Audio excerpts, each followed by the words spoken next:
Os negócios sustentáveis fazem parte de um novo modelo empresarial. A Gestão Origami é um grupo multidisciplinar que encontra soluções simples e práticas para os desafios do mercado e da sociedade. Para falar sobre o assunto, vamos receber hoje no programa Paulo Mindli, sócio da Gestão Origami. Está no ar o Observatório do Terceiro Setor, o olhar da cidadania.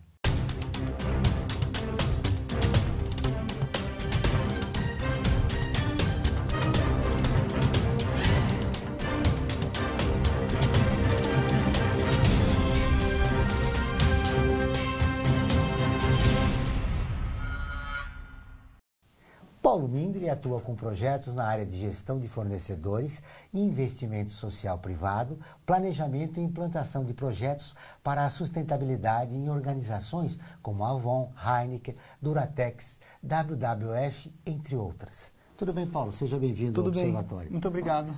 Como surgiu a Gestão Origami?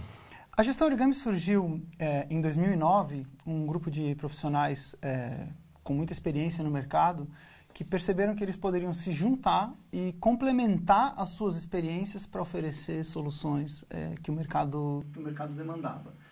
Eu não sou um sócio fundador da empresa, eu não estava lá. Eu me juntei à empresa na prática no final de 2014 e como sócio no começo de 2015. Vindo de uma experiência de 14 anos no varejo, focando em investimento social privado, justamente com o objetivo de ampliar minha experiência em sustentabilidade e continuar contribuindo com o mercado socioambiental, que é o meu propósito. Isso que eu ia te perguntar. De que maneira vocês esperam contribuir com essa área social do país? A contribuição de uma consultoria no mercado de sustentabilidade, ela se dá através do impacto dos outros. Porque a gente entende que se trata de negócios. Não é simplesmente fazer o bem. O que move realmente a economia são as empresas.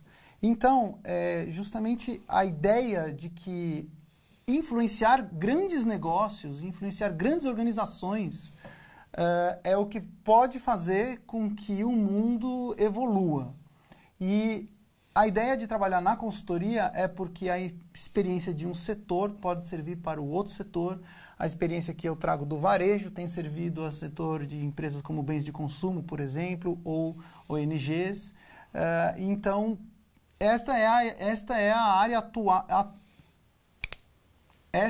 área de atuação da Gestão Origami. Como é que vocês encontraram o mercado, já que a principal preocupação de vocês é a sustentabilidade das organizações de interesse social? As empresas demandam. As empresas têm desafios, muitas vezes elas não sabem como evoluir com esses desafios. Elas precisam, muitas vezes, ampliar o seu olhar, precisam, muitas vezes, que venha alguém que possa pensar com elas. E justamente gestão do conhecimento é uma das coisas mais valiosas. A gente não é uma consultoria de PowerPoint, a gente não é uma consultoria que vai lá e só apresenta a solução e deixa, como a gente diz para o cliente, uma lista de problemas, porque daí agora ele tem um monte de coisa para fazer. Não, em geral a gente apresenta este caminho, mas trilha esse caminho junto. E a gente tem um modelo de funcionamento como consultoria que tende a ser realmente o que faz diferença, que é o seguinte: o nosso modelo, nós somos 6 sócios atualmente, e todos os sócios desenvolvem seus negócios, implementam as soluções do começo ao fim. Então, desde a parte nobre, digamos, que é pensar, entender a solução, pensar a solução, até a parte em que tem que ficar encaixando o logotipo no slide, imprimindo o relatório, correr na gráfica, pegar e apresentar isso para o cliente. Isso faz com que a informação de detalhe do projeto não se perca em uma teia hierárquica maior. A gente se posiciona, então, como uma boutique de consultoria. A gente faz projetos feitos à mão. As empresas brasileiras estão preocupadas com o social? As empresas brasileiras têm desafios. Quando a gente pensa assim, a onda da sustentabilidade já passou, né? Essa coisa de social tá antiga, né? Já foi. será que os desafios sociais e ambientais do mundo, do nosso país, estão bem resolvidos mesmo? Né? Ou tem desafios aí? Se você pegar pela ótica de empatia e se colocar no lugar das outras pessoas, talvez muitas empresas pudessem ter antecipado e se prevenido, por exemplo, a greve dos caminhoneiros. Talvez não. Talvez foi um movimento muito maior do que qualquer empresa pudesse ter feito. Mas olhar para os outros, olhar para as pessoas e entender que só é sustentável se for bom para todos, não necessariamente está na primeira lógica de negócio das empresas. Mas a porta da sustentabilidade é um caminho que faz com que um arejamento possa acontecer. Em relação ao mundo, como é que está a gestão das empresas brasileiras? Essa pergunta é bem mais ampla do que falar de sustentabilidade. Eu posso dizer para você sobre a gestão da sustentabilidade nas empresas brasileiras. E a minha Dá para se equiparar? A minha percepção é de que as empresas brasileiras, ou as empresas no Brasil, tendem, porque muitas empresas são estrangeiras e estão aqui, tendem a ter uma gestão avançada da sustentabilidade. Porque o Brasil se posicionou através de movimentos que surgiram desde a década de 80, primeiro era a Fundação Abrinq, Pensamento Nacional das Bases Empresariais, que depois virou o Instituto Etos, veio o Movimento Nossa São Paulo. Esse grupo de empresários, Guilherme, Hélio, Oded, fundaram o Instituto Acatu, são todos muito queridos e conhecidos. Eles posicionaram o Brasil muito avançadamente no que se refere à gestão para a sustentabilidade. Então, a ideia de que uma empresa não existe só para existir, só para gerar lucro para os seus acionistas, veio já deste movimento. O que está mais recente nesse campo é a ideia de negócios sociais e finanças de impacto. Negócios sociais, vocês propõem uma mudança cultural na visão, né, da empresa. E vocês encontraram dificuldade? Mais do que propor uma mudança de visão na cultura da empresa, é uma mudança no modelo inicial de negócio de uma empresa. Então, a ideia é de que uma empresa não só procure o seu propósito além dos recursos financeiros que ela gera e movimenta, mas que ela nasça com este propósito.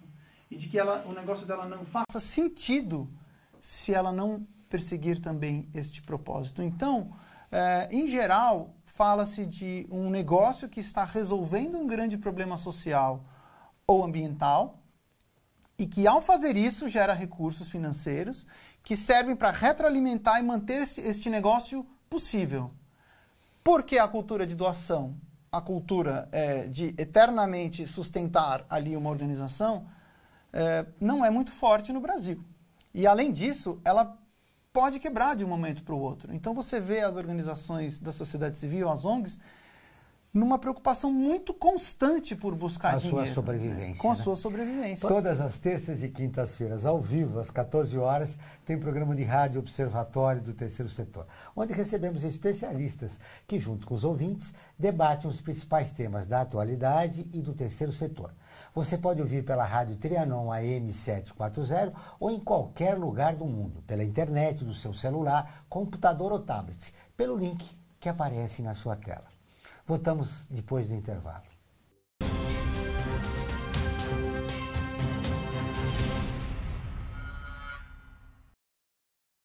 A vida nos traz muitas conquistas, mostrando que todo conhecimento e esforço compensaram em cada detalhe, cada emoção.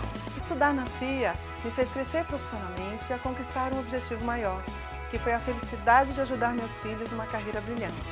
E a FIA compartilha esses sonhos com a melhor estrutura, corpo docente e networking que conduzem ao sucesso e à felicidade. FIA, sua maior conquista. Olá, eu sou Laura Gelbert, da ONU News. Notícias das Nações Unidas e do mundo você acompanha na página e nos programas do Observatório do Terceiro Setor, parceiro da ONU News. E para acompanhar diretamente a ONU News em português, acesse nossa página e redes sociais. Até lá!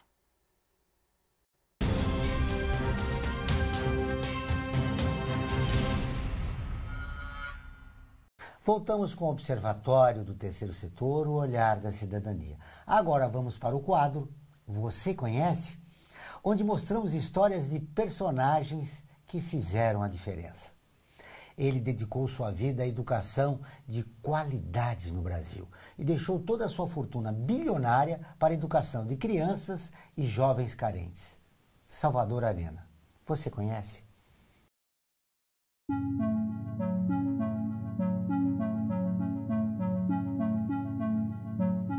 Salvador Arena era de uma família humilde. O pai processava metais em uma oficina em casa, onde o menino passava a maior parte do tempo. Aos 8 anos, a Arena começou a fabricar e vender velas para auxiliar na renda familiar. Ele não sabia ler nem escrever até os 7 anos de idade, quando o padre visitou sua casa e notou a facilidade de Arena com as letras. O padre incentivou o menino e convenceu sua mãe a inscrevê-lo no ensino católico. Mais tarde, formou-se aos 21 anos na Escola Politécnica da Universidade de São Paulo. Trabalhou na Light, onde foi projetista da hidrelétrica de Cubatão. Após vários anos na empresa e sem vislumbrar a evolução profissional, Arena pediu demissão. Em 1942, com um capital de $200 que recebera de indenização da Light, fundou a Termomecânica de São Paulo, empresa que começou na Moca e fabricava os primeiros fornos de padaria elétricos no Brasil. Em meados da década de 50, ele iniciou a construção de uma nova fábrica no bairro Rua de Ramos, em São Bernardo do Campo, com a produção diversificada de metais não ferrosos. Seus funcionários costumavam receber prêmios. Mesmo antes de ser criado o 13º salário, Salvador Arena pagava um adicional no fim do ano. O empresário concedia a participação nos lucros que chegava a 14º, 15º, 17º até 18º salários em um ano. Em um ano excepcional, foram pagos 25 salários. A Arena tornou-se um dos mais ricos empresários do país. Na década de 50 e 60, lutou por uma mudança no método de ensino brasileiro. Suas sugestões foram consideradas muito caras para o governo. Em 1989, fundou o Colégio Termomecânica, baseado em seus projetos de ensino que desenvolveu na década de 70 e não conseguiu implantar nas escolas públicas do Brasil. Símbolo de ensino em São Bernardo do Campo, em São Paulo, o Colégio Termomecânica alcançou o primeiro lugar do APC em qualidade de ensino. Já a Faculdade de Tecnologia Termomecânica tem o melhor curso superior de tecnologia em alimentos do Brasil. Em 1964, Salvador Arena constituiu a Fundação Salvador Arena para funcionar como uma espécie de braço social e para concentrar esforços em ajudar as pessoas em situação de vulnerabilidade social. Salvador Arena faleceu em 1988, depois de um dia inteiro de trabalho. No testamento, lavrado em 1991, instituiu a fundação como herdeiro universal de todo o seu patrimônio, avaliado em mais de $800 milhões. A Fundação Salvador Arena está ativa até hoje e continua fornecendo educação de qualidade e gratuita. Salvador Arena foi um exemplo de empresário e incentivador da educação no país. Realmente, nós precisamos seguir, né? Muitas vezes a gente vai conversar com as empresas e percebe que elas fazem uma multiplicidade de ações, elas fazem muitos projetos, muitas doações, muitas ações internas, seja de voluntariado, seja de contato com as comunidades do entorno das plantas ou das fábricas. E uma das coisas que justamente acaba sendo um grande foco de apoio que a gente consegue dar é em ajudar a organizar isso e fazer uma estratégia. Então, entender que muitas vezes, esse é um grande mote, assim, né? Apesar de ser um pouco batido, menos é mais. Você concentra seu esforço de atuação, você passa a ser reconhecido por aquilo, ao invés de tentar resolver todos os problemas do mundo, você resolve um, mas resolve bem resolvido. Isso não se prende apenas à estratégia de investimento social privado. Muitas vezes isso passa a ser algo que permeia, aí sim, a cultura da empresa, também na sua estratégia de negócio. Ou seja, o planejamento estratégico se dá no reconhecimento da cultura da empresa e no foco em uma ação? O planejamento estratégico se dá no reconhecimento da cultura da empresa, no foco e no resultado que isso traz de negócio, nas novas relações que se abrem, nas medições que passam a ser feitas e quando você começa a medir, você consegue acompanhar no engajamento de liderança, que é algo essencial, no reconhecimento por formadores de opinião. Então, quando você pensa em determinada empresa, você fala, esta empresa tem aquela ação. Isso não é comum para muitas empresas e isso é o que faz diferença, porque ela passa também a ser um ator daquele tema perante autoridades, por exemplo. Então, ela é uma conhecedora da temática de deficientes visuais, por exemplo. não pensando aqui em nenhuma empresa específica, mas ela é uma conhecedora. Além de atuar naquela temática, além daquilo ter uma conexão direta com o seu negócio, você pode imaginar algumas que têm negócio neste campo, ela passa a atuar no que se refere a políticas públicas naquela temática, ela passa a ser conhecida, ela passa a ser uma grande advogada do tema. Então, isso também faz sentido para o negócio, aí justamente a gente está juntando o que uma empresa precisa fazer com uma necessidade social, com, por exemplo, as pessoas todas que têm deficiência visual. Isso do ponto de vista ideal. As empresas brasileiras estão receptivas em relação ao setor 2,5, aos negócios sociais? Cada vez mais. As empresas estão, principalmente as grandes empresas, elas estão experimentando nos espaços de trabalho coletivos, coworkings, em que a gente tem estado presente, escolhido para ser a nossa base. A gente vê empresas colocando escritórios avançados, departamentos de inovação, gerentes de produtos de linhas específicas, porque estão todas muito interessadas em entender como essas startups ou como essas pequenas empresas podem se conectar com os seus negócios. Isso é justamente também uma das fontes de atuação, uma das frentes de atuação da Origami. A gente tem percebido que, porque a gente está em contato com as empresas maiores, a gente está em condição de fazer a ponte dessas empresas com este mundo de negócios sociais e de finanças de impacto. A gente percebe que as empresas estão investindo em laboratórios de inovação, por exemplo, ou que querem fazer cada vez mais workshops e que querem conhecer este mundo. Justamente isso traz um arejamento para as empresas, sabe? Em relação ao terceiro setor, as ONGs, você disse no bloco anterior que elas já não podem contar com a doação, já que o brasileiro não tem uma cultura de doação. Elas estão receptivas? As ONGs sofrem porque dependem de doações. Elas recebem mais de corporações, a cultura de doação da pessoa física não é tão forte. Então, elas têm que trabalhar com isso. Elas têm tido também um olhar de que é preciso buscar caminhos alternativos. A cooperação internacional tem reduzido o investimento no Brasil, então isso tem impactado muito as ONGs. Elas estão buscando caminhos, seja novas campanhas, seja novos mecanismos. A gente viu aí uma explosão de abordagem na rua, né, por algumas organizações, vira até às vezes motivo de piada, mas é muito efetivo, porque eu estou falando neste caso da cultura de doação de pessoa física, que não acontece. Quer ter acesso à tecnologia de ponta com um preço justo e assistência técnica com respeito ao meio ambiente? Entre no nosso portal e conheça a Remaker. Clique no botão e conheça as vantagens que você ou a sua ONG pode ter. Vamos para um rápido intervalo e voltamos dentro de instantes.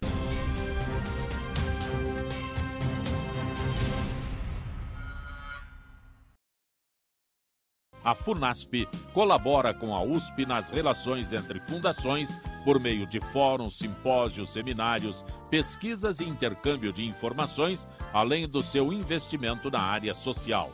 Para melhores informações, entre no nosso site www.funasp.org.br. FUNASP, um marco entre o universo acadêmico e a sociedade.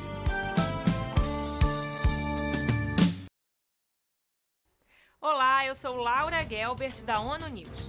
Notícias das Nações Unidas e do mundo você acompanha na página e nos programas do Observatório do Terceiro Setor, parceiro da ONU News. E para acompanhar diretamente a ONU News em português, acesse nossa página e redes sociais. Até lá! Internacionalizar a economia afeta o seu emprego? Para onde vai o Brasil? Ter opinião sem análise é só repetição, repetição, repetição, repetição, repetição, repetição, repetição, repetição, repetição. Informação é importante, análise é fundamental. Le Monde Diplomatique Brasil, independente e crítico.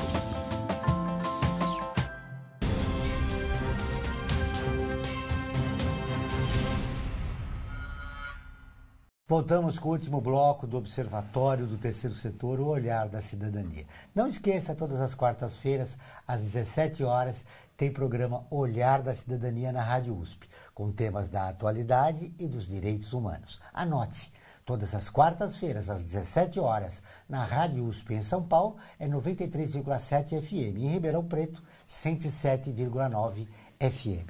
Paulo, como tem sido a chegada dos negócios sociais nessas pequenas organizações que agora tomam contato com o lucro, a sustentabilidade? No começo, muitas organizações sociais perceberam esse movimento e se esforçaram para caminhar nessa direção. Algumas pessoas, veja, fazer negócio não é fácil. Qualquer empreendedor no Brasil sabe que é muito difícil você abrir e começar uma empresa. Além disso, você coloca mais uma autorrestrição, que é, eu não vou fazer qualquer negócio, eu vou fazer um negócio que tenha um impacto. Então, isso é mais difícil ainda. Organizações da sociedade civil, em geral, têm um tipo de gestão focada puramente no impacto. E é muitas vezes difícil para elas aprenderem este outro lado construir a sustentabilidade. Do controle financeiro, a sustentabilidade que ela precisa ter do seu lado de negócio também. Então, muitas vezes elas precisam de ajuda para isso. Por outro lado, as empresas maiores têm muito o lado de negócio e sabem fazer isso muito bem, não é à toa que prosperam. E elas buscam este contato porque elas estão muito interessadas em aumentar o seu impacto, em aumentar o seu propósito no mundo. Não é apenas produzir e vender. Eu quero produzir e vender, mas o que eu causo com isso? Nesse sentido, por exemplo, um dos grandes impactos que uma empresa pode ter não é só apenas aquilo que ela faz. Similar ao que, quando eu falo de uma consultoria, uma grande empresa, ela pode cuidar das suas operações, reduzir o seu nível de emissões, diminuir água, trabalhar muito bem com a sua vizinhança, fazer o seu investimento social privado. Mas se ela conseguir impactar e influenciar um pouquinho todos os seus fornecedores, se ela conseguir fazer com que o pequenino fornecedor lá da Zona Leste, que faz um pedacinho da produção dessa empresa, mas que ele trate melhor seus funcionários, que ele muitas vezes coloque um corrimão ali na escada, que é uma regra, mas que as pessoas são muito simples e não fazem por mal, mas às vezes não tem. Isso pode impedir que um pai de família tropece e quebre o pé. Então, esse tipo de impacto da sustentabilidade é algo que faz muita diferença e que muitas vezes é a maior recompensa do nosso trabalho. Como é reunir a experiência da pequena e da grande, para que elas possam haver uma troca e a junção de uma experiência que possa ter um pouco de cada uma das duas? Quando a gente faz esse tipo de trabalho de gestão de fornecedores, ele começa com uma avaliação a partir do nosso cliente de quais são as principais categorias de compra que ele precisa. Ele compra principalmente árvores para fazer celulose, ou ele compra metal para fazer peças de metal. Muito bem, então essas categorias são muito críticas para ele, porque são materiais que vão direto no produto. Além disso, a gente olha categorias que têm alto risco socioambiental. Puxa, na categoria de cana-de-açúcar, você tem um índice um pouco mais elevado de trabalho infantil. No setor de construção, muitas vezes trabalho escravo, ou setor têxtil. Então, essas categorias passam por um crivo de avaliação mais cuidadoso. O trabalho é justamente de conseguir chegar nessas empresas que quando são grandes fornecedores, é muito mais fácil, eles já entendem tudo como é que funciona. Mas muitas vezes o nosso trabalho é chegar ali no pequeno e ensinar ele. Não é por mal, explicar para ele, voltar no ano seguinte, então tem um trabalho de água mole em pedra dura, mostrar para ele que essa pequena melhoria vai fazer com que ele permaneça no mercado, que se ele tiver algum problema maior, aquilo pode fechar o negócio dele, que as grandes empresas agora estão mudando o seu jeito de fazer a coisa. Muitas vezes o nosso grande trabalho é de ser comunicador, de sentar, de ensinar, de explicar junto. A gente fica muito feliz de ser contratado para ir ali numa pequena empresa e ensinar a pessoa. Não é chegar, pôr o dedo no nariz, dar bronca, fazer um X no formulário e ir embora e a empresa que se arrume. Ao contrário. Então, este contato das grandes com as pequenas é um contato que tende a ser bastante artesanal. Porque tem que ser uma a uma. Porque nós estamos falando de um trabalho de educar um país inteiro de pessoas que, de uma maneira ou de outra, construíram as suas vidas, fizeram, a nossa economia é baseada em pequenas empresas, que tem como seu primeiro propósito existir e que começam a perceber que não adianta existir se não cuidar das pessoas, se não cuidar do meio ambiente. Então, muitas vezes é uma pequena empresa que vai ali e joga um lixo no riacho. Nesse caminho, encontra-se muitos obstáculos. Vários. Como eu falei há pouco, é muito difícil ser empreendedor no Brasil. Ao mesmo tempo, a gente encontra muita gente muito otimista. É muito legal porque quando a pessoa entende, compra a ideia e a gente volta no ano seguinte e aquilo melhorou e tem algumas empresas que a gente já visitou 3, 4, 5 vezes para um dos nossos clientes. É uma das melhores satisfações que a gente tem. Você consegue lembrar aquele lugar que era difícil, que as pessoas sofriam, que era quente, escuro, abafado, ou um ambiente de risco de trabalho, e com pequenas mudanças de custo baixo para o empreendedor, ano atrás de ano, aquilo vira um lugar modelo. Está fácil agora conseguir mais investidores com os negócios sociais? Eu tenho um pouco de dúvida. É difícil você conseguir um investidor. Para você conseguir um investidor, você precisa ter muito claro o que é que a sua empresa vai fazer, qual que é de fato o impacto, como você vai medir aquele impacto. Essa é uma das áreas em que a gente trabalha com as empresas, se elas quiserem ajuda. Não, eu vou impactar a redução de plástico no meio ambiente. Não, tá, mas espera aí, como é que você vai medir isso? Quanto plástico você vai reduzir? O que você vai fazer mesmo com isso, né? Como você vai dar a escala para isso que você está fazendo? Porque o investidor também muitas vezes não quer só investir ali numa solução que é pequena e que funciona ali artesanal mesmo. Eles querem soluções que resolvam de maneira significativa os desafios significativos do mundo. Por que negócios sociais hoje no Brasil? Depende do que você quer fazer com a sua vida. Você quer vender algo e simplesmente seguir em frente, ou você quer vender algo, seguir em frente e espalhar benefícios à medida que você faz isso. Então, entender para onde o mundo está evoluindo e se esse é o seu caminho de empreendimento, vá em frente.